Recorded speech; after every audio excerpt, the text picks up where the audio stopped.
Mesdames, Messieurs, peuple congolais, le 30 juin 1885, Edmond Dominique Hubert Ponel,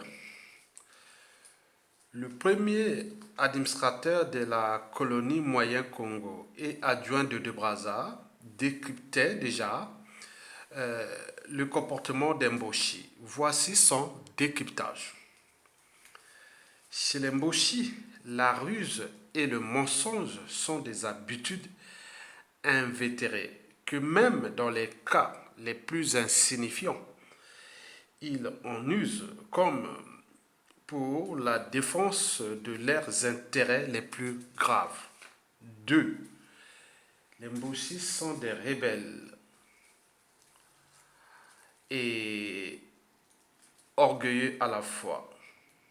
Ils sont superstitieux à l'excès. 3. Dans la conclusion des marchés, ils sont des désagréables clients. 4. Ils n'ont aucune notion, même vague, de ce que nous appelons l'honnêteté. Je répète, les Mboshi n'ont aucune notion, même vague, de ce que nous appelons l'honnêteté.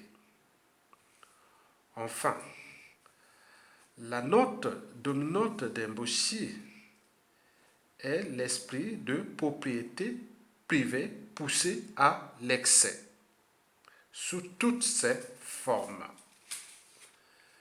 Mesdames, Messieurs, il s'agit bien sûr d'une analyse par association. Cela ne veut pas dire que tous les Mboshi sont comme ça. Mais là, c'est un comportement et que l'adjoint de Brazza avait déjà décrypté à la fin du 19e siècle. Et si vous constatez que les Mboshi par association se comportent comme ça, donc on peut tout à fait justifier la pensée de l'adjoint de Brazza. Mais vous savez aussi, c'est le caractère de l'individu ou les comportements, habitudes, mentalités, compagnie ne sont pas souvent par association. Mais parfois, ça peut être un effet d'entraînement et de conditionnement aussi. Donc, s'ils sont entraînés et conditionnés à ce type de comportement, on peut tout à fait admettre que, quelque part, l'adjoint de Brazza, Dominique Hubert Ponel, avait quelque part peut-être raison. Mesdames, Messieurs, peuple congolais, la question que tous les Mboshi se demandent, oui, est-ce qu'après Sassou, les Mboshi seront-ils en danger? Je dirais non. Je dis, n'ayez pas peur. Vous aurez la vie sauve. Si vous aidez les Congolais à se débarrasser de votre démon et de cet emmerdeur qui est Denis Sassou Nguesso et son fiston, le Congo est votre patrimoine. Il est notre patrimoine. En réalité, le Congo est notre patrimoine commun. Donc, tous ensemble pour libérer notre beau pays de l'infatigable dictateur qui a pris aussi en otage votre tribu. Par ailleurs, j'ai toujours pensé que, en Afrique, souvent, la responsabilité politique, même pénale ou historique, est souvent par association. Et donc, sinon, comment cela s'est fait que Sassou Nguesso est allé bombarder, massacrer les populations du Congo Nord en 88, alors que, on cherchait que Piranga. On a vu Sassou Nguesso aller bombarder tout le pôle pour chercher un certain Tommy. Et on a vu Sassou Nguesso faire beaucoup d'opérations. Donc ça, il faut craindre ça parce qu'on ne sait pas dans l'histoire, parce que on ne sait pas ce qui est dans la tête des uns et des autres. C'est que parfois l'histoire se répète. Donc c'est ça, sur ce plan, il faut se méfier. Mais je vous informe que le Congo est notre patrimoine commun.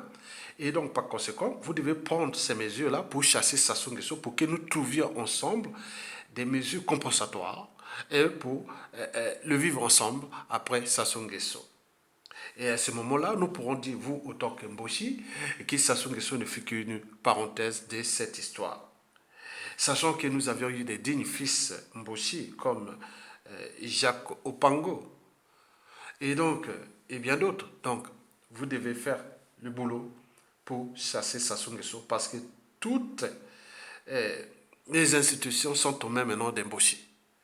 Et donc il y a eu une privatisation quelque part où le pays est devenu presque une ethnie-État, État Congo-Mboshi. Bon, donc vous devez faire attention à ça pour des responsabilités historiques. Donc pour l'instant, si vous prenez votre responsabilité de faire partie de Sassou Nguesso, il est sûr et certain qu'il y aura des mesures compensatoires. Il y a des gens civilisés. Nous sommes aussi mélangés, Mboshi avec toutes les autres tribus. Donc, vous pouvez espérer sur cette dynamique de la reconstruction du Congo. Bon, la deuxième question que j'ai posée après Sassou Nguesso, les Mboshi danseront-ils encore? Bien sûr que oui, les Mboshi danseront toujours, mais cette fois-ci, ensemble avec les autres. Ce pays que nous voulons est celui dans lequel tout le monde dansera après le travail effectif et bien fait. Mesdames, Messieurs, la troisième et dernière question est de savoir est-ce que les Mboshi sont-ils des idiots, sont bêtes, stupides, comme on le dit maintenant dans l'opinion nationale, parce que les Mboshi ont maintenant une sale image, une mauvaise réputation, des gens bêtes, pas intelligents, ils sont hypothéquer un pays et autres, toujours par association. Moi, je réponds que l'intelligence n'est pas par association. Bien sûr qu'on peut être conditionné, ou comme Sassou le fait, il a conditionné où on tenait l'Mboshi à se complaire de la bêtise et de la médiocrité. Mais je pense que l'intelligence est individuelle.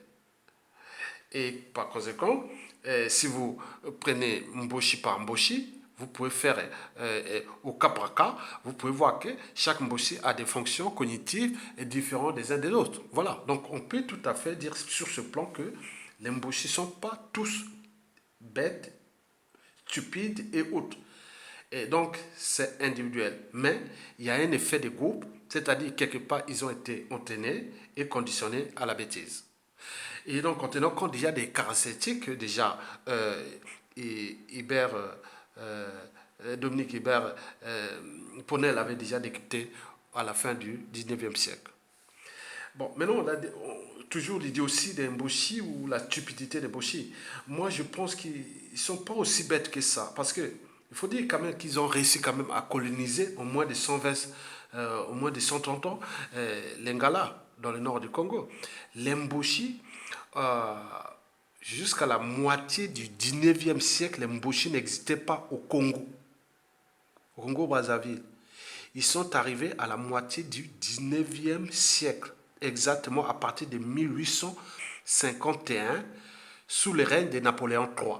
Et pourquoi? Parce que là où se trouvent les Abemboshi d'Oyo, en Côte d'Ivoire, c'était des tribus rebelles. Donc ils ont été ramenés manu militari, une partie laissée en République centrafricaine et l'autre au Congo-Brazzaville, là où il se situe là actuellement.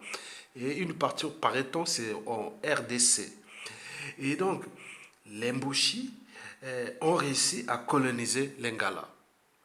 Parmi ces Ngala, on parle des Makwa, des Kouyou, des Teke, des Likuba.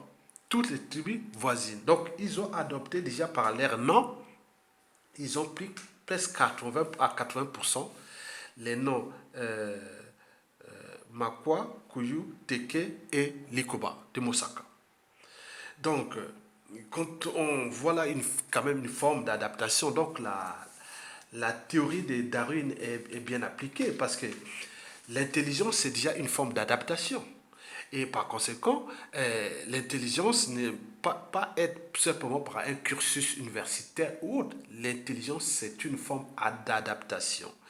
Et donc, comme disait déjà Charles Darwin, que les êtres qui survivent ne sont pas les plus intelligents ni les plus forts, mais ce sont ceux qui s'adaptent au changement. Il me semble qu'en moins de 130 ans, les Ouest-Africains sont devenus purement des Bantous. Quand on voit les Mboshi, Ils parlent beaucoup de dialecte Makwa, Kouyu et une partie de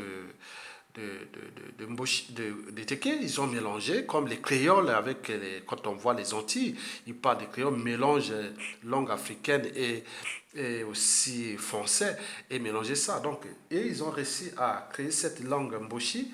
Donc, quand on voyait les noms Mboshi, vous avez Okemba, vous avez Yoka, vous avez Toi, Okombi, tous ces mots sont des noms Makwakuyo et qui vont jusqu'au niveau des Teke.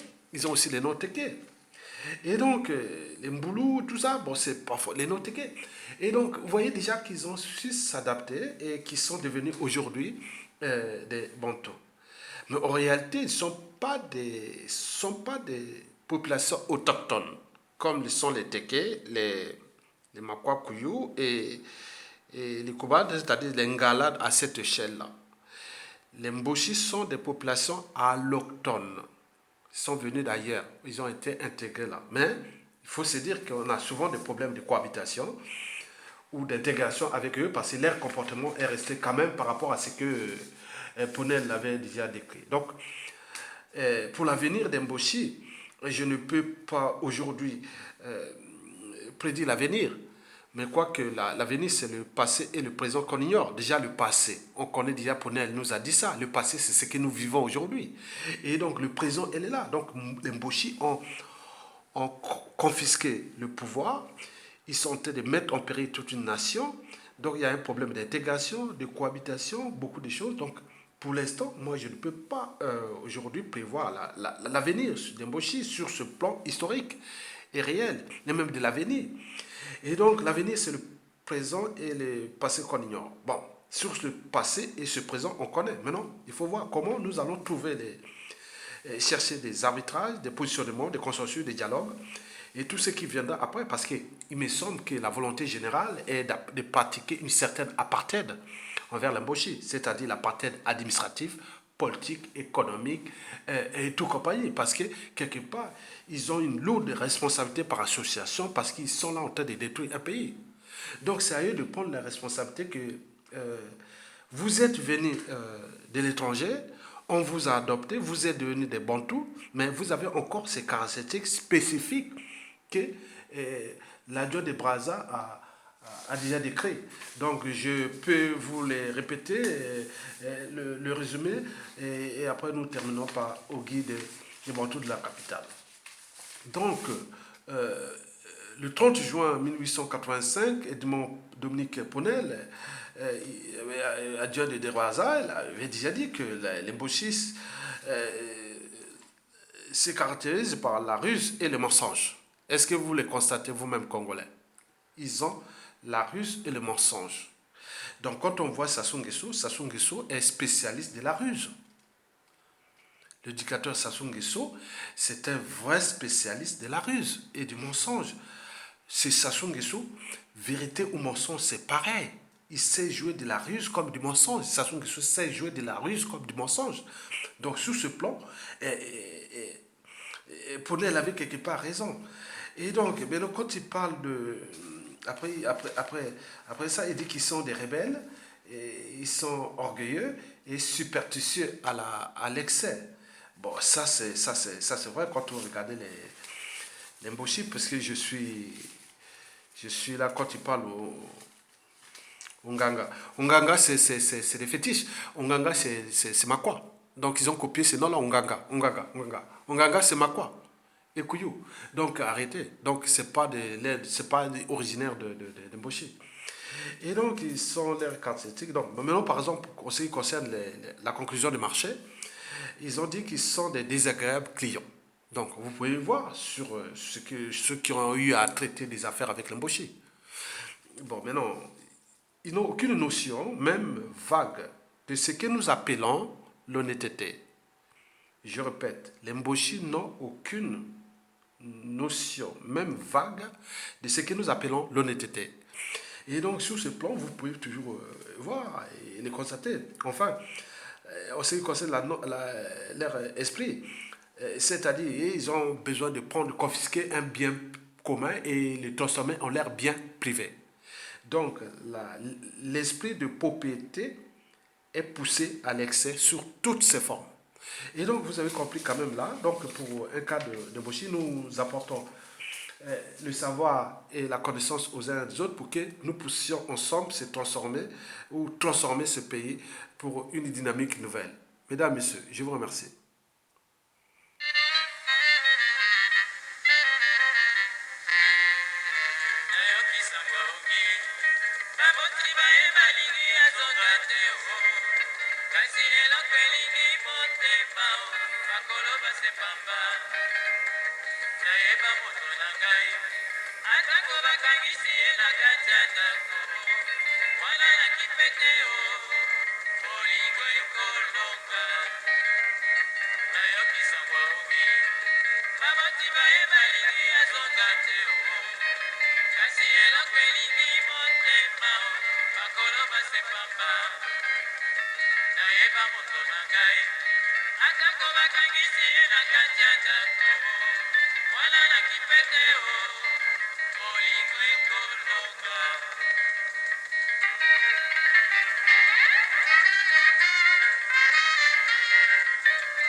Eutina Sherina ya mwana bantu